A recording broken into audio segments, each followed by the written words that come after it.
I think I see you on. So he said, hold on. So I gotta like talk for a second because he probably had it. He probably is checking on his he's good. I think he's probably checking on his son. So Christian joined us. Christian wrote $51,000. Listen, you probably haven't seen Christian much lately on videos, but I'll tell you, Christian's been a staple in high production for a very, very long time. He wrote $51,000 last month. He was our number one producer this week. I do remember, listen, it's like folk tale now, because I remember when Christian first started writing with us, which was years ago. It feels like it was forever ago now. I mean, when he was writing with us, he was working at a nursery farm when he first started with Nate. And then they moved to Nashville, Tennessee, and then he gets married, and now he's got 2 kids. And so it's been a long, I mean, I think since 2016 or 17, right, Christian? Yeah, it was 16. Yeah, now he's sophisticated looking. So, back then he was he was just all over the place. So, but $51,000. Listen, Christian's not going to go down the whole scope of how to go out and sell right now. The one thing I wanted Christian to talk about, and I think it's super important, because I think if you look at the people who are like, if you're on the call and you go, hey, listen, I see these guys and these girls who go out and they're consistently writing every single week. And it's if you'll notice, there's like this group of like probably like 15 people that are just super consistent all the time. And you see like guys like Christian and Chuck always at the top of the list. And you go, man, how in the world are they just that much better than everybody? Unfortunately, and fortunately at the same time, it's really no. Are they smooth? Have they developed themselves? Do they read a lot? Do they have their critical thinking so they're quick on their feet? Absolutely. And those are things everybody has to do. But really, it's a basis of consistency of their weekly process. So what I was like, Christian, I need people to understand how you go out and write $10,000 a week. I think they think it's by just chance, but I think they need to understand that you're an advocate of a consistent lead flow, a standing order of leads. So Christian, talk about that for just a minute, of how important that is to you on going out there and getting a consistent lead flow on a weekly basis for yourself. It's everything, as far as like when, like, I have a lot of bills to pay these days. And so I need to make a lot of money. And in order to do that, I have to know my numbers and I have to have a consistent income. And the only way that I am able to do that is by having that standing lead order. So I got to have. Well, and I know that scares people sometimes, but like, and it is, I bet you, do you remember when you first started biting on the standing lead orders? Like, were you like just freaking out about it? Was it scary to you? Yes and no. Yes, and the fact that always, it's risky because I hadn't proven my success to myself, so I wasn't really sure if I can make it work. But no, at the same time, to where when I started doing it, I didn't have any liability or obligation on my end. I was a single guy, and I lived,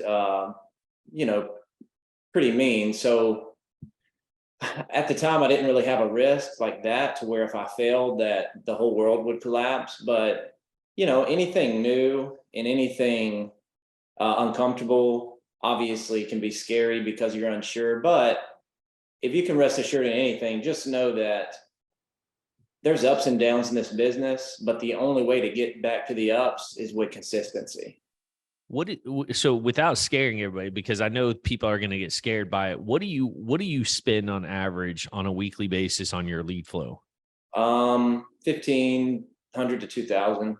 So 1,500, 2,000. Listen, and if you go, oh wow, that's a lot. No, we know it is, but there's a difference. He wrote $51,000 last month.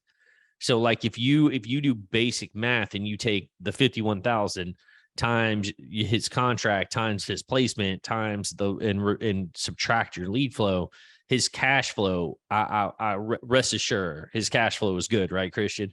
Yeah, it's really, it all comes down to margin of profitability. And so the margin of profitability, when you're consistent, is really about the same. It's usually no worse than 60%, and it's usually maybe about 80% on the high end. So whatever you spend, just know your margin of profitability. Your goal is to be about 80% profitability. And so if you spend less on leads, you're going to earn less, but your margin of profitability will remain the same. I need to make more money, So I have to buy more leads, but my margin stays the same. So it's And very you simple. and you are like, so, and obviously, listen, your wife's Coast Guard, so she has a legit schedule. She works every single day. You have two little ones that you're taking care of, so you've had to modify your schedule just a little bit. Christian was kind of the forefront of virtual sales, so Christian's great at virtual sales. Now, listen, if you're virtual sales or you're in home, we don't really care. It's whatever you're good at, you do. But you modify your schedule based upon that, so you don't necessarily even run during the days anymore. You're running more at nights at this point, right? Yeah, Sarah went back to work when she was off. I could start at 12, try to knock a lot of the bulk out between 12 and 4. Yeah, I have to take off every day from 4 to 6 because Sarah had to go get Summer, my daughter. I have to be here watching Bo. We don't have childcare yet. So it's a constant modification. And there's one thing that doesn't annoy me more than constantly having to change my schedule. But ideally, I would just like to wake up, run the same schedule every day. I wish it was like that. But time in my life right now, if I need to do what I got to do, I have to constantly adjust. So I am working a lot at night. I work a lot, from 6 to 9, 6 to 10, try to squeeze the appointments in that way. I may hit a few in the afternoon, later in the afternoon when Sarah gets off work. So it's really just about whatever your goal is for appointments, which mine is minimum 6. However those fit is how I'm going to make it work. That's your daily, is you said 6 a day is what your daily is minimum of 6. Yeah. So do you have a set volume that you're really like, you have, obviously you want to get as much as you possibly can, which is clearly everybody's goal, but do you have a minimum that you're going to hit on a weekly basis before you shut it down for the week? My goal is 10K a week. So 10K. 10K a week submit. If I write 10K, I feel good about the week. I feel good about, the income coming in for that week and next week. And I really like to load my Mondays up, Monday and Tuesday, as much as I can, because I know if I can really push it those 2 days, it kind of sets it up on a downhill for the rest of the week, as opposed to starting off slow and then having the uphill toward the end of the week. I just rather start it off strong and kind of just go down the hill as the week goes. Yeah, I'm a momentum junkie as well, man. I just think there's so much to be said about getting out and getting started super fast in a week versus, prolonging that to the end of the week. And then all of a sudden you're in a scramble mode and your brain just kind of goes all over the place because of it as well. So anything, Christian, anything else? I mean, obviously, if I said, hey, are you an advocate of a standing lead order? The answer is what? The answer would be absolutely. Would you recommend, even if people can't get this, obviously the scope of leads that you're getting right now, would you start off like a couple $100 a week, whatever it is, doesn't matter what type of leads, just that commitment? Would that be how you would start? I would do that, but also you don't planning is a big deal in this business because the execution part is fairly simple. It's pretty easy. The toughest part is actually planning your action and making that game plan and thinking, using your thoughts to figure out what you have to do. Because once you know what you got to do and you wake up, you just do it. It just, it just becomes a habit. So even when I didn't have a standing lead order, and look, I know probably a lot of new people, and I did the same thing. They sit here and they're like, man, it seems like I'm working just as hard as that person, and I'm not getting near the results they're getting. And really, here's a principle in life, and especially in this business.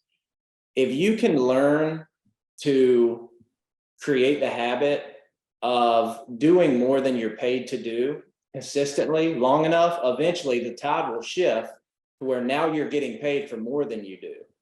It's crazy how it works, but it's true. And so if you could just create that and live by that philosophy, eventually the tide is going to shift, and you'll hit that precipice to where now you're like, man, it seems like I'm working less than I did, or it's easier and my results are better. But it all starts with consistency. It all starts with just doing it no matter what. We were talking about one of your superstars that's on your team that's riding pretty consistent as well. And she's been around with you for a little bit and really kind of taken a similar approach to you. Any idea what she's doing? Is she doing a standing lead order as well on a weekly basis? What's she looking like? Yeah, so she gets her leads from 2 sources. I mean, she does a standing lead order. She's been buying her leads since, probably after 60 days. She got started about a year ago, and I worked with her every day. You know, she was doing the right things. And so I spent my time with her. And I would, I was like, look, if you just do the right things, I'll spend time with you and I'll help you.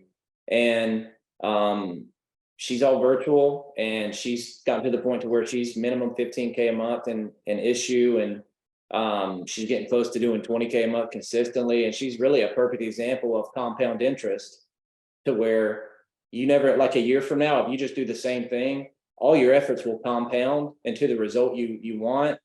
But the key is discipline and consistency Yeah. for it to allow time for it to compound. Yeah, I mean, listen, I mean, that's a great. Christian and I were talking about that, and talking about her, and talking about, just it's amazing to watch some of these people who are just continuously doing that same exact approach week in and week out. Like Chuck has those guys that are sitting in his background that are starting to do the same thing in and out, in and out, in and out every week. They're doing the same approach. They get on the phones, they dial, they book appointments, they run. This business. Christian, I was talking to someone in Integrity Corporate about this business this last week, and they said, one of the things about this industry is it's probably the most predictable, easiest industry to understand, in just that you can get involved with. But the execution is the part where it's like it's simple. It's simple to execute on it, but what happens is people just don't do it. So if it's one thing, Christian could go out and buy all those leads, but if he doesn't get on the phone on Mondays and dial and book appointments, if he doesn't run Tuesdays, he's going to get a zero result. It doesn't matter how many leads he buys, you have to execute with it.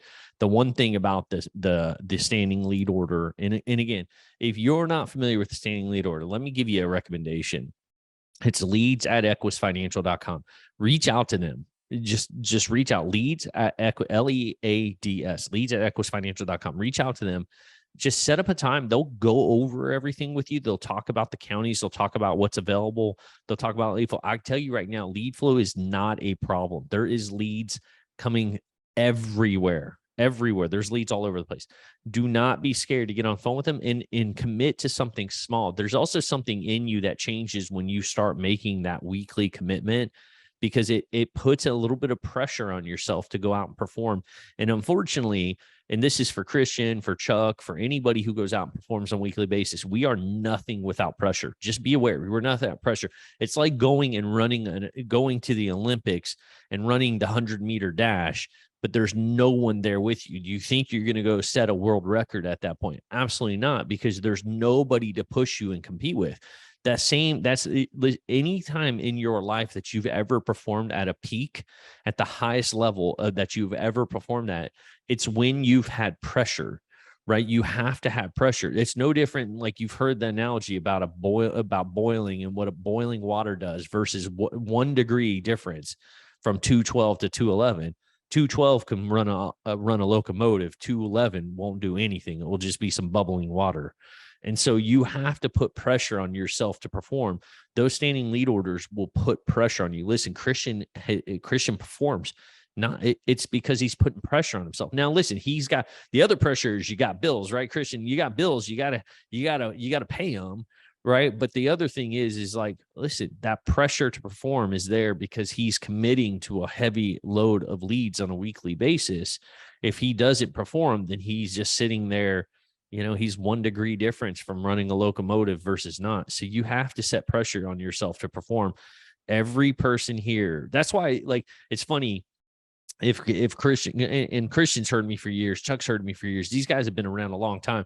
If you're on this call and you hear me poking on people when we're reading the leaderboards off, like when you hear me talking about Ryan Duvner's brother beating him, or David Schneider being beat by Ryan, and you listen to me talk about that, it's not because we sit there and just want to poke on people. It's because we know that these guys are amazing under pressure. They do not like losing. Christian does not like losing. If somebody beats him, he's going to come back and win. That's what winners do. That's what people who thrive under pressure do. They want to win.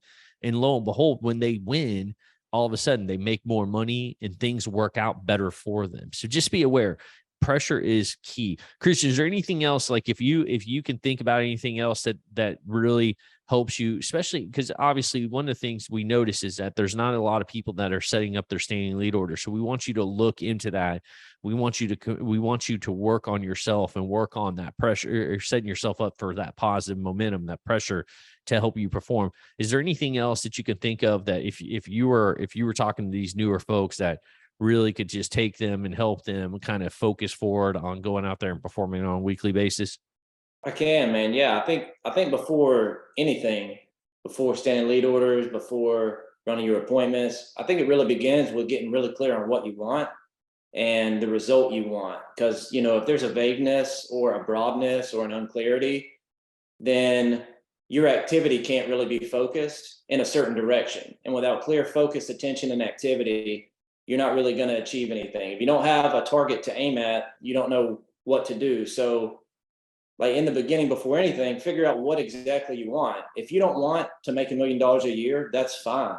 If you want to make $250,000 a year, there's a certain formula you have to do, but you first have to get clear on what you want, what's going to make you satisfied and fulfilled, and what's going to make you tick, what's going to make you wake up feeling good. So that's step number one. Like, figure out exactly what you want. If it takes, you know, some looking in the mirror and really like saying, hey, this is what I think I should want, but it's going against what I really want. You really got to figure that out, because once you do, you can really create enough motive to impel the proper action for the attainment of what you want. So, man, get clear, do some thinking, and then once you know, then you know exactly what you have to do to get there, and it gets a lot more easy. Yeah, it's great advice. You gotta know where you're going before you can start the process of getting to there. So I'm with Christian. I'm a big, listen, there's a great book called Secrets of a Millionaire Mind. It's by a guy named T. Harv Eker. I'm a big advocate of that book because it talks about vision and what you need to do, but it also talks about how to get out of the zone that you've been in your entire life, or the comfort zone that you've kind of placed yourself in, and then controlling your activity and what's going on around you as well. So, Christian, thank you so much, man. We know you're super busy, especially with those two babies. Appreciate you joining us today. Chuck, team, we appreciate you guys. If you're not plugging into their dial-a-thons, you should compete with them. They love competing against people. And then remember the incentives that are going on. You know, take advantage of that free money. We want you guys to go out and succeed. But first and foremost, thank you guys for always going out there and having a great week.